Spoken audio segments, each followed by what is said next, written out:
오늘 저는 여러분들과 함께 읽은 말씀, 레위기 27장 말씀을 통해서 왜 서원을 바꾸려 하는가라는 제목으로 하나님의 말씀을 함께 나눠보려고 합니다.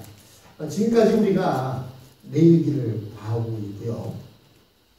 이제 27장이면 레위기가 끝납니다. 그런데 우리가 지난 시간에 보아온 대로 레위기 26장에 보면 하나님의 말씀에 순종했을 때 주어지는 축복에 대해서 이야기하고 또 그 하나님의 말씀을 거역했을 때 주어지는 저주에 대한 말씀을 레위기 26장에 기록해 놓았습니다. 즉 어떻게 보면 이 레위기서는 26장에 끝나도 아무런 문제가 없고 또 잘 매듭짓는 내용으로 되어집니다. 그런데 이 레위기서가 26장으로 끝나지 않고 한 장이 더 붙어서 27장이 그곳에 붙어있는 모습을 보게 됩니다. 그래서 어떤 학자들은 아마도 이 레위기 27장은 후에 이스라엘 사람들이 첨부한 것이다 라고 이야기하는 학자도 있습니다. 그러나 레위기 27장 끝부분에 보면 34절에 보면 이런 말씀이 나옵니다. 이것은 여호와께서 시내산에서 이스라엘 자손을 위하여 모세에게 명령하신 계명이니라. 즉 27장은 후대 사람이 첨부시킨 것이 아니라 이것도 하나님께서 시내산에서 모세에게 명령하신 계명임을 우리가 알 수가 있습니다. 그렇다면 왜 저와 여러분이 이렇게 딱딱한 레위기서를 지금 이렇게 보고 있을까요? 아마도 저도 그렇지만 이 레위기서 설교를 많이 들어보지 못했을 겁니다. 저도 사실 레위기서 설교는 여기 와서 처음 했고 그래서 저도 레위기의 말씀을 통해서 한번 처음부터 끝까지 우리가 함께 하나님의 말씀을 나눠보자. 이것은 여러분들에게 이 말씀을 전하기 위해서 준비한 것이 아니라 저 스스로도 목사이면서도 목사라고 성경 66권 다 알겠습니까? 그래서 저도 제가 목회하는 동안 가능하면 성경 66권에 대한 설교를 한번 꾸준히 해보자라는 그 생각이 있었고 이 레위기서를 이렇게 시작하게 되었던 것입니다. 우리가 레위기를 단순히 오래전 구약의 이스라엘 백성들에게 하나님이 주신 그 예전이나 계명이라고 생각한다면 이 레위기서는 너무나 딱딱하고 또 요즘에 우리가 이 레위기를 말씀을 들어야 할 이유가 하나도 없다고 생각할 것입니다. 그런데요, 이 레위기서는 하나님께서 이스라엘 백성들에게만 준 것이 아니라 하나님을 따르는 자들에게 어떻게 살아야 하는가, 어떠한 삶을 살아야 하는가를 말씀해 주고 있습니다. 이스라엘 백성들에게 있어서 하나님은 제가 원자력에 대해서 말씀을 많이 드렸는데 일본에 원자폭탄 2개가 떨어짐으로 인해서 그 일본이 세계 2차 대전에 두 손을 들고 항복하고 말았습니다. 일왕이 떨리는 목소리로 내가 항복한다 라고 하는 방송을 했어요. 그처럼 원자력 폭탄의 위력은 어마어마한 것입니다. 그런데요, 하나님의 말씀의 위력은 그거에 수억 배도 더 되는 그렇게 엄청난 것이었습니다. 이스라엘 백성들이 그 원자력 폭탄을 끌어안고 살고 있다고 생각해 보세요. 언제 터질지 모르고 언제 문제가 생길지 모릅니다. 그래서 지금 한국에서는 한국의 원자력 발전소의 기술이 세계 최고라고 하는데 지금 현재 정부는 그 원자력 발전을 포기했습니다. 왜 포기했느냐? 일본에 얼마 전 쓰나미로 인해서 일본이 후쿠시마 지역에 있던 원자력 발전소가 금이 갔습니다. 그리고 그곳에 의해서 그 물이 오염됐어요. 그래서 한국은 그 일본 후쿠시마에서 나오는 생선을 수입하지 못하도록 했어요. 그랬더니 일본 정부가 한국에게 제소를 했습니다. 아무 이상 없는 것을 왜 못 먹게 하느냐. 그래서 그게 WTO라고 하는 세계보건기구에 재판이 회부가 됐습니다. 결국 어떻게 됐죠? 한국이 이겼어요. 그 후쿠시마에 있는 생선들이 그 원자력 발전소에서 나온 오염된 물로 인하여 물고기들이 오염될 수 있다. 그러니까 그것을 먹지 못하도록 그만 한국 정부의 그 결정은 옳은 것이다. 라고 이렇게 결정이 되었습니다. 원자력 발전소는 전기를 일으키는 청정 에너지이긴 하지만 그 원자력 발전소에서 조그만 문제가 생겨도 우리 대한민국 같은 조그만 땅덩이는 완전히 사람이 살 수 없는 그러한 지역이 되어버리고 말입니다. 그래서 원자력 발전소를 포기하고 지금까지 가동하고 있는 것만 가동하고 더 이상 짓지 말자고 지금 현재 정부가 하고 있는 것입니다. 이렇게 위력 있는 원자력, 그거에 수억 배도 넘는 하나님의 능력이 있습니다. 그런데 그 하나님의 능력을 이스라엘 백성들이 끌어안고 살려고 하다 보니까 어떻게 해야 되겠어요? 뭔가 안전장치가 있어야 되지 않겠습니까? 그 안전장치가 뭐냐면 바로 이 레위기에 나와 있는 말씀입니다. 이것이 바로 원자력 발전소를 유지하려면 매뉴얼이 있어야 하고, 우리가 여러분들이 가지고 있는 좋은 스마트폰을 제대로 사용하려면 매뉴얼이 있어야 하듯이, 하나님께서는 이스라엘 백성과 하나님과의 좋은 관계를 유지하기 위해서는 매뉴얼이 필요한 거예요. 이런 때는 이렇게 하시오. 예를 들어서 TV가 잘 안 나오면 이렇게 하시오. 이러한 매뉴얼을 주어졌는데 그것이 바로 오늘 우리가 보고 있는 이 레위기의 말씀입니다. 그런데 26장까지 다 끝내놓고 27장이 나오는 것이 뭐냐면 서원에 대한 이야기가 나오고 있어요. 서원. 내가 이렇게 하겠습니다. 여러분 하나님 앞에 서원했던 거 많을 거예요.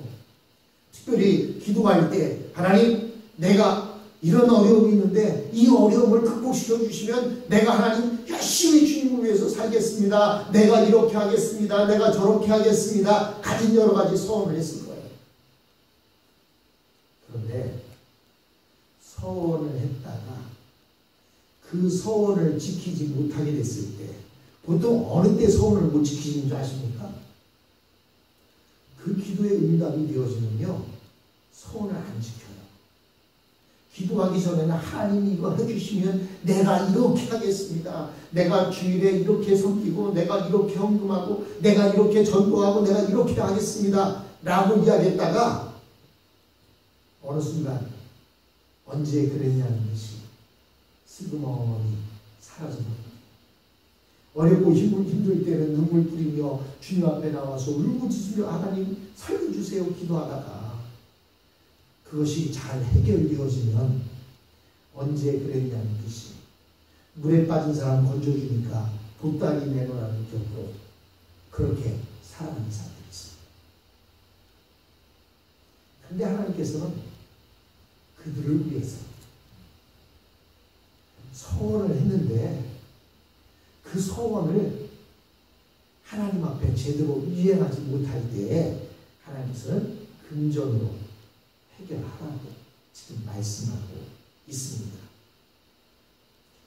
이렇게 얘기하니까 어떤 사람은 그렇게 얘기해요. 아이 그럼 내가 하나님 앞에 기도하고 안 내는 건 돈으로 다 해결하지 뭐. 그런 의미가 아니란 사실입니다. 하나님이 왜 이스라엘 백성들에게 당신들이 서원해놓고 너희들이 서원해놓고 지키지 못하게 되거든. 남자는 이렇게 여자는 이렇게 어린아이나 나이 먹은 사람은 이렇게 하라고 이야기하고 있습니다. 그것은요 이스라엘 백성들이 죄를 짓고 그 죄 때문에 허덕이는 것을 하나님은 괴로워하셨어요. 그래서 그들에게 서원했지만 그 서원한 것을 이루지 못할 때 그것을 해결할 수 있는 방법으로 준 것입니다. 그런데요, 이스라엘 백성들은 그것을 잘못 사용합니다. 신약시대에 예수님이 이런 말씀하셨어요.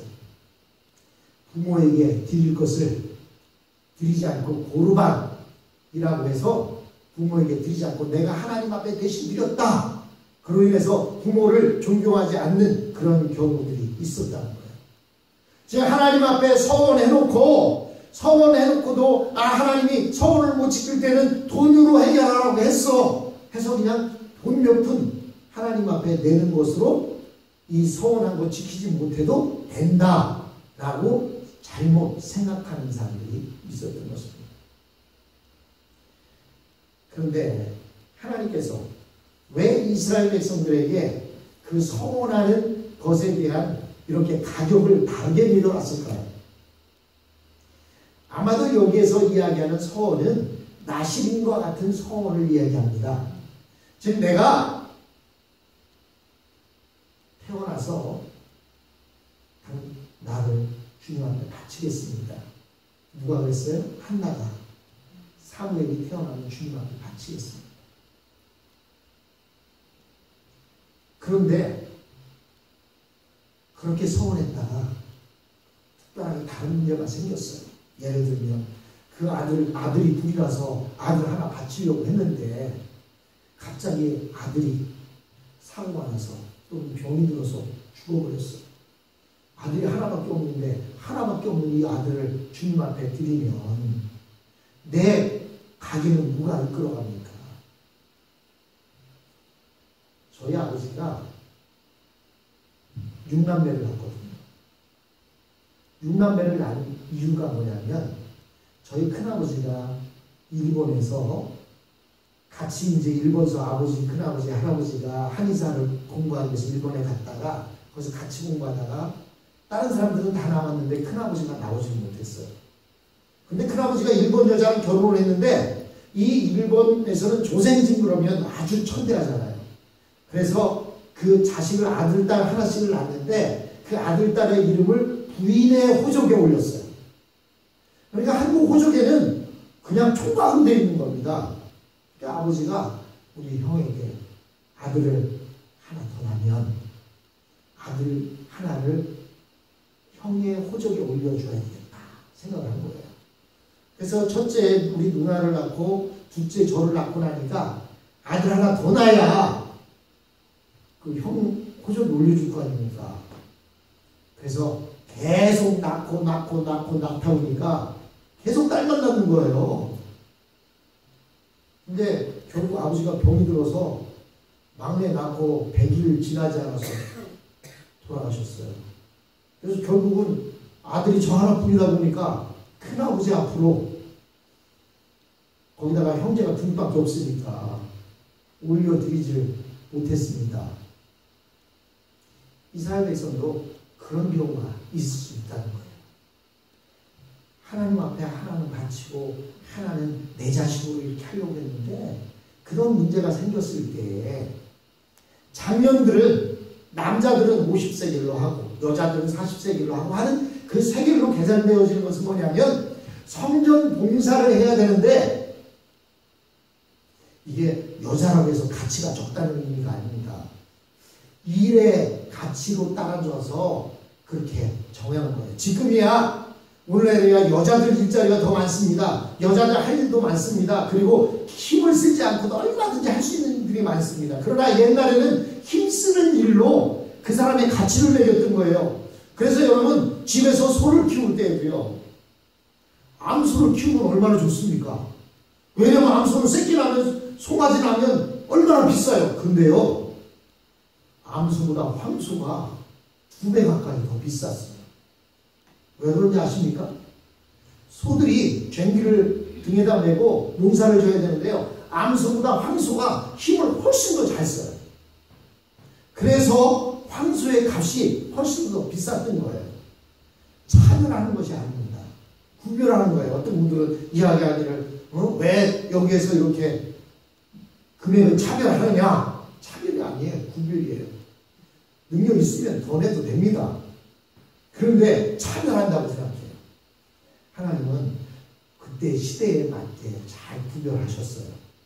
그래서 힘쓰는 남자들은 그 남자를 바칠 수 없을 때는 돈을 더 내고, 여자는 그거보다는 힘을 좀 덜 쓰니까 좀 덜 내고, 아이들이나 노인들은 더 힘이 부족하니까 좀 덜 내고, 그런데 너무나 집이 가난해서 그것마저도 어렵다.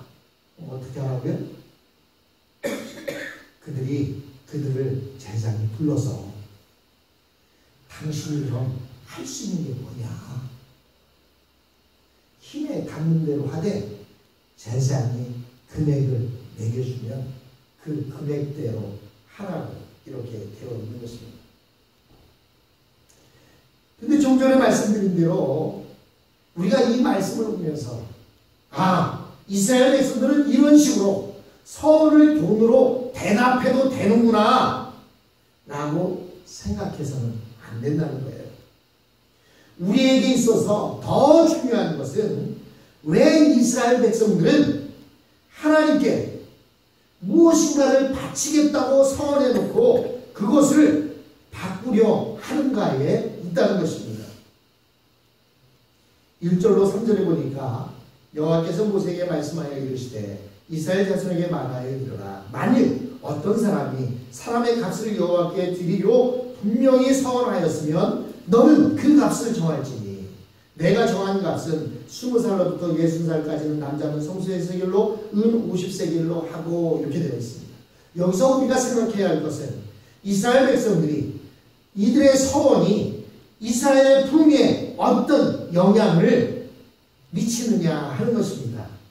대개 서원이라고 하면 우리의 힘으로 도저히 감당할 수 없는 어떤 어려운 일을 당했을 때 하나님께 이 일을 해결해 주시면 하나님께 자기 자신이나 가족이나 재물을 바치겠다고 약속하는 것입니다. 사실 인간은 모두 연약하기 때문에 이런 희임과 이런 약속을 서원을 많이 합니다. 그러나 이스라엘 백성의 서원 중에는 하나님께서 위기를 이기게 해주시고 또 상상할 수 없는 축복을 주셨기 때문에 감사하는 마음으로 자원해서 자신을 바치거나 재물을 바치는 경우는 많았습니다. 이처럼 이스라엘 백성들 중에서 서원이 많다는 것은 그만큼 이스라엘 백성들에게 기도 응답이 많고 축복이 많이 주어지고 부흥이 일어났다는 것을 뜻합니다. 사실 여러분, 주님 앞에 헌금을 드리는 것은 사실 받은 바 은혜에 감사해서 드리는 거예요. 또 하나님 앞에 감사해서 드리면 하나님께서는 또 감사해서 드리니까 또 더 좋은 것으로 자꾸 더 주십니다. 그래서 내 입을 넓게 열라, 내가 그 입에 채우시겠다고 주님은 말씀하십니다. 교회에 헌금이 는다든지 교회에 헌금이 주지 않는다는 얘기는 그만큼 하나님 앞에 서원하고 기도했던 것에 응답이 많다는 것을 의미합니다. 그렇기 때문에 하나님 앞에 감사해서 감사의 예물을 드리고 또 감사의 마음으로 봉사하고 감사의 마음으로 섬기게 되는 것입니다. 그런데 사람이라는 존재는 어려울 때는 하나님이나 다른 사람 앞에서 겸손한 자세로 사정사정을 합니다. 울고불고 애걸복걸을 합니다. 하지만 일단 자신의 요구가 채워지고 나면 절대로 답답해하지 않는다는 것입니다. 그래서 사람은 자기의 요구가 이루어지고 나면 자기가 남에게 해야 할 의무는 차일 피를 미루거나 혹은 이 핑계 저 핑계를 대며 떼어 먹으려고 할 때가 많습니다. 그래서 대개 이스라엘 백성들이 하나님께 서원한 것을 떼어 먹거나 지키지 않을 때는 사실 궁핍하고 어려울 때가 아니라 오히려 성공하고 난 후이며 또한 축복을 받은 후일 때가 많습니다. 이스라엘 백성들이나 우리는 성공하고 난 후에 하나님께 약속한 것을 더 지켜야 마땅한 것입니다. 그러나 인간들은 자기가 다급해야만 지킬 것을 지키지, 이미 자기의 욕구가 다 이루어지면 잘 지키지 않으려고 합니다.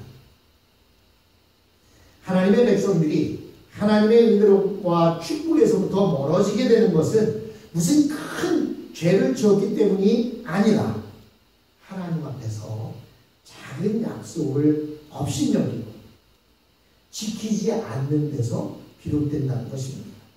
우리 옛말에 가랑비에 옷 젖는다는 말이 있습니다. 사실 큰 것들이 주어지면요, 그것에 대해서는 그냥 큰 문제에 대해서나 큰 것을 안 지킬 때 눈에 보이기 때문에 그것은 잘 지키려고 노력합니다. 그런데 남이 안 보는 것, 남이 없는 사이에 하나님과 살짝 둘만의 약속을 했던 것, 이런 것들은 그냥 요거 하나 안 지키고 저거 하나 안 지키고, 안 지켜봐도 아유 하나님 이거 안 지킨다고 나 벌을 주지 않네. 하나님 앞에 오고 약속 안 지켰다고 해서 하나님이 나를 매로 치시지 않네 하다 보니까 하나씩 그런 문제가 쌓여가게 되는 것입니다.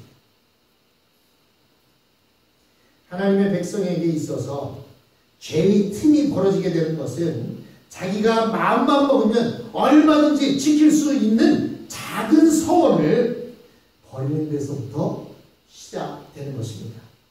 그러므로 자기가 어려웠을 때 하나님 앞에 한 서원을 성공한 후에 반드시 지켜야 합니다. 그렇게 하기 위해서는 성공하고 난 후에 자기 자신을 더 가혹하게 채찍질을 해야 합니다. 우리 그리스도인들은 자기에게는 박하고 남에게는 후한 사람이 되어야 합니다. 자기에게는 박하고 하나님 앞에는 후한 자들이 되어야 합니다. 하나님께서 레위기 끝에 이렇게 서원에 대한 규정을 두신 이유는 인간은 성공한 후에는 언제든지 마음이 변한다는 것을 너무나 잘 아시기 때문입니다. 인간의 마음이라는 것은 절대로 한결같지 않습니다. 그래서 우리 속담에도 화장실 갈 때 다르고 나올 때 다르다는 그러한 표현이 있듯이 인간은 자기가 어려울 때나 혹은 고난 중에 있을 때에는 하나님의 응답을 받고 기뻐하다가 그리고 시간이 지나면 언제 그랬는지 잊어버립니다. 원칙적으로 하나님의 백성들은 하나님께 자신을 바치겠다고 서원한 것을 바꾸어서는 안 됩니다. 이것이 하나님의 분명한 뜻입니다. 오늘 제가 왜 서원을 바꾸려 하는가? 성경에는 바꿀 수 있음을 이야기하시지만 하나님의 진정한 뜻은 바꾸지 않는 것입니다. 그러나 하나님께서 원칙만 주장하시면 이스라엘 백성 중에는 서원을 지키지 못하는 사람들이 많이 생기게 될 것입니다. 그래서 하나님께서는 자기 몸을 드리지 못하는 대신에 금전으로 바꾸어서 드리는 것을 허용한 것이지 이것이 원칙으로는 아니었습니다. 모세가 이혼 증서를 써주고 이혼하면 된다고 하지 않았습니까? 라고 예수님에게 그 바리새인과 서기관들이 물었습니다. 그때 예수님이 뭐라고 말씀하셨어요? 그것은 원칙은 그게 아니라는 거예요. 네? 마찬가지입니다. 지금 서원을 하다가 서원을 못 지키게 됐을 때 금전으로 하라고 하는 것은 서원을 지키지 않아도 된다는 것이 아니라 원칙적으로 서원을 지켜야 하지만 그렇게 지키지 못하는 사람들이 많기 때문에 그들을 구제하기 위해서 이렇게 한 것이라는 것입니다. 사람이 하나님의 은혜에 너무 감사해서 자신을 하나님께 헌신하기로 서원을 했으면 반드시 지켜야 합니다. 그런데 몸으로 바칠 수 없는 사정이 생긴 것입니다. 그럴 때에는 성수의 세계로 바꾸어서 드리라고 이야기하고 있는 것입니다. 이것을 통해 우리가 알 수 있는 것은 몸으로 자신을 하나님께 바치는 이런 나시인이 되는 것은 이스라엘 부흥의 큰 불쏘시개가 된다는 사실입니다. 즉 펌프의 마중물과 같은 것입니다. 서운한 것을 지키게 될 때 사람들이 저 사람이 서운한 것을 지키니까 저 사람이 저렇게 큰 은혜를 받는구나. 나도 하나님 앞에 서운한 것을 지켜야 되겠다. 라고 배워나가는 겁니다. 그런데요, 종종 어떤 사람들은 그렇게 얘기합니다. 아유, 집사님은, 권사님은, 성도님은 하나님 앞에 서운해서 복 받았으니까 복 많이 누리세요. 나는 이대로 그냥 살래요. 그런 의미가 아니에요. 아유, 성도님은 이렇게 많이 부자가 됐는데 나는 왜 이렇죠? 그만큼 서운한 만큼 안 드렸기 때문에 그렇겠죠. 자신이 한 것은 생각 안 하고 자꾸 남만 바라봅니다. 그런데요, 서운한 것을 지키게 되면 어떤 일이 나옵니까? 그것이 마중물이 되고 그것이 불쏘시개가 되어서 부흥의 불길이 펄펄 타오르게 된다는 사실입니다. 그러면 사랑하는 성도 여러분, 서운하시고 복 많이 받으세요. 복 받은 대로 또 하나님 앞에 드리세요. 그러면 하나님께서는 그것을 통해서 많은 사람들에게 도전을 주고 그것을 인하여 교회는 더욱더 부흥하고 발전하게 될 것입니다. 근데 여러분, 자기 개인에게 무슨 사정이 생겼다고 이것을 돈으로 대신 바치는 것 그 자체로 생각한다면 그것은 이스라엘 부흥의 흠이 될 수가 있습니다. 예를 들면 한국의 제일 큰 젊은이들에게, 남자 젊은이들에게 문제가 뭐냐면 군대 가는 것입니다. 나이 20살, 21살 돼갖고 정부의 부름을 받고 군대에 가게 되면 가장 젊고 힘있게 무엇인가를 할 수 있는 나이에 군대를 가는 것입니다. 예를 들면 BTS가 앞으로 제일 큰 문제가 뭐냐면 군대를 가는 거예요. 지금 얼마나 인기가 좋습니까? 전 세계적으로. 그들을 모르는 젊은이들이 없어요. 그런데 한국에서는 군대를 가야 됩니다. 근데 만약에 이 사람이 군대를 가지 않고 돈을 내면 군대를 면제시켜준다고 한다면 어떻게 될까요? 아마도 돈을 내고 군대를 안 갈 거예요. 그러면 군대는 누구만 가요? 돈 없고 가난한 사람만 군대를 가게 됩니다. 그래서 한국에서는 군대를 돈으로 대신할 수 있도록 하지 않습니다. 로마가 멸망한 이유가 뭔지 아십니까? 로마에도 군대를 가야 됐어요.